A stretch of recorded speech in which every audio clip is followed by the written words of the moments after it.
Good day, everyone. I hope that you are enjoying the PLSQL part of our RDBMS subject. I hope that you have revised, you have visited the link which I had provided, and you have viewed both the PLSQL lectures. Now proceeding further with our PLSQL section.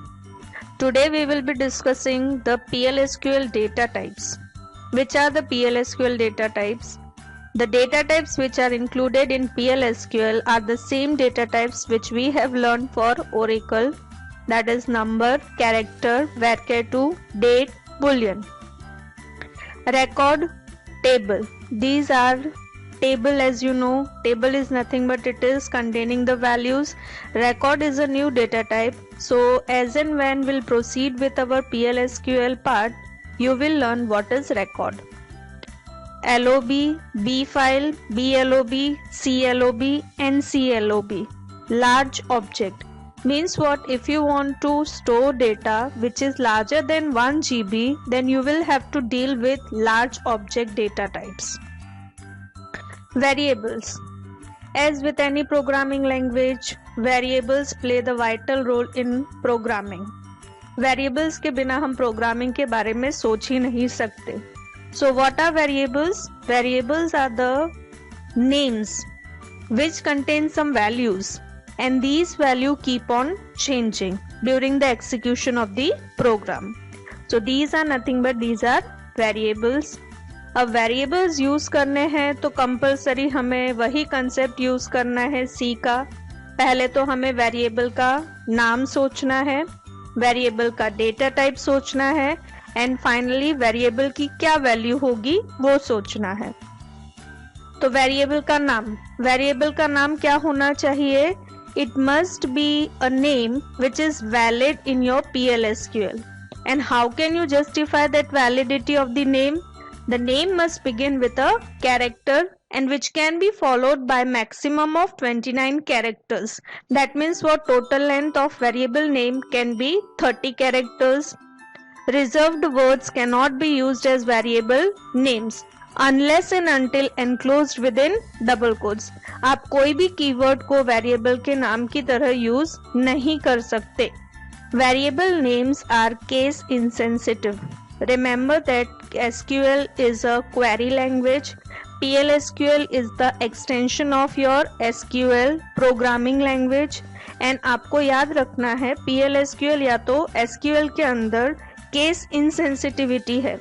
Means what? Upper case lower case characters matter नहीं करते, लेकिन values upper case and lower case में matter करती है. So assigning the values to the variables. हमने देख लिया है कि वेरिएबल का नाम क्या होगा. अब वेरिएबल की वैल्यू क्या होगी वो भी हमें सीखना है. वेरिएबल को वैल्यू देने के दो तरीके हैं. Using the assignment operator and using or selecting the values of the columns. You can assign those values to the variables.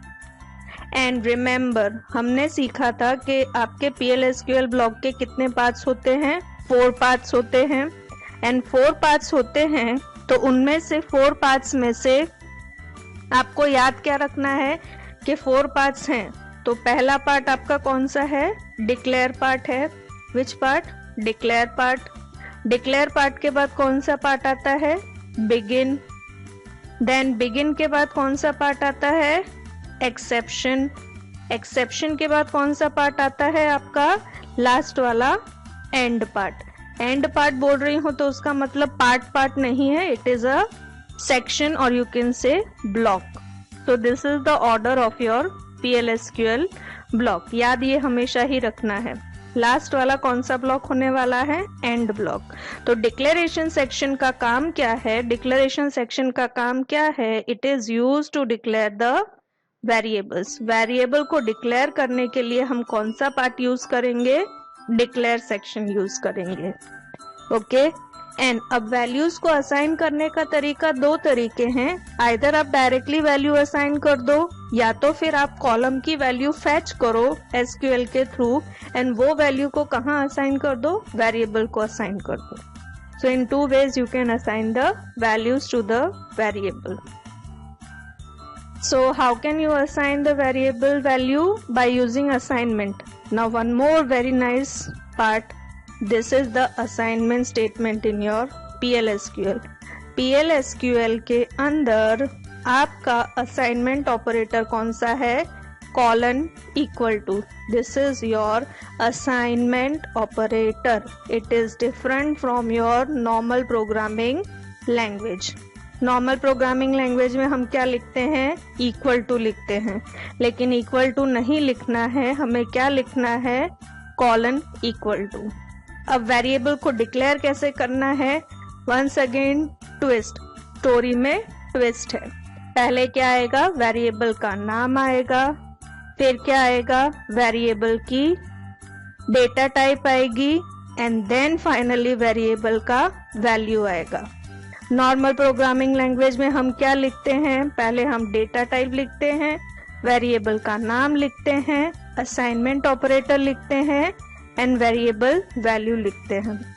लेकिन आपके PL/SQL में ये चीज अपोजिट है थोड़ी सी, and it is like first variable name you have to specify, then you have to specify the variable data type, and then assignment operator, and then the value.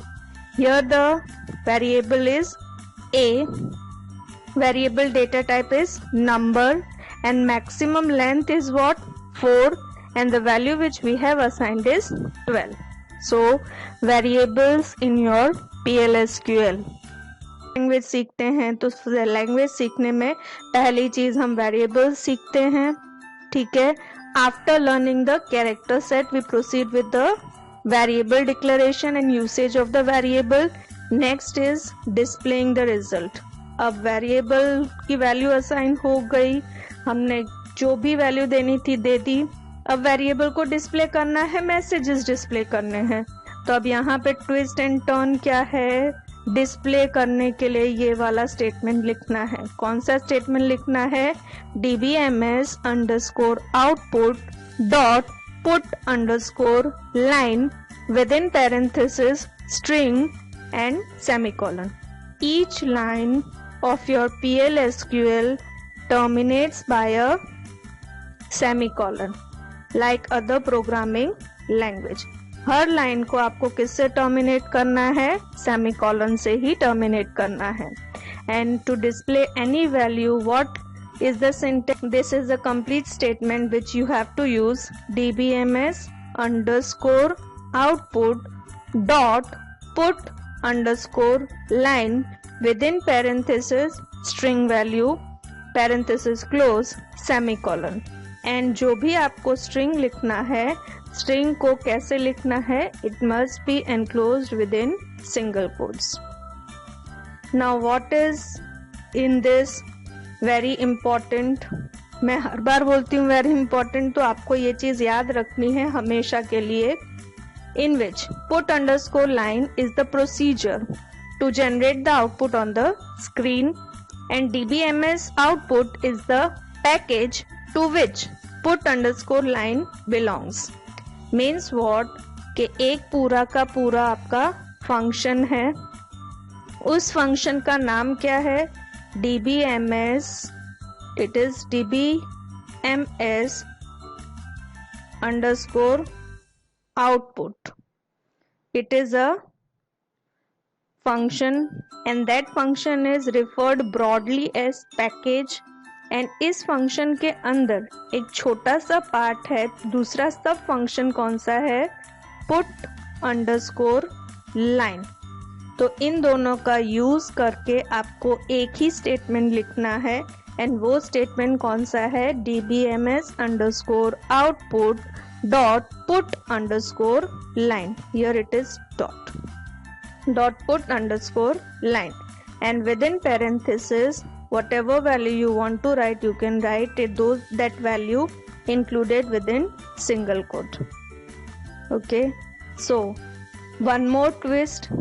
In our normal programming language, the thing is that whatever we give the statement in the output statement, it gets displayed. We don't have to take extra efforts to display that value. But in PLSQL, you have to take some extra efforts. You have to be conscious about the syntax difference, and to get the result on the SQL prompt, the first thing in every session working with your PLSQL programs, you have to use a statement which is called set server output on. Without this statement, you won't be able to see any output of your program.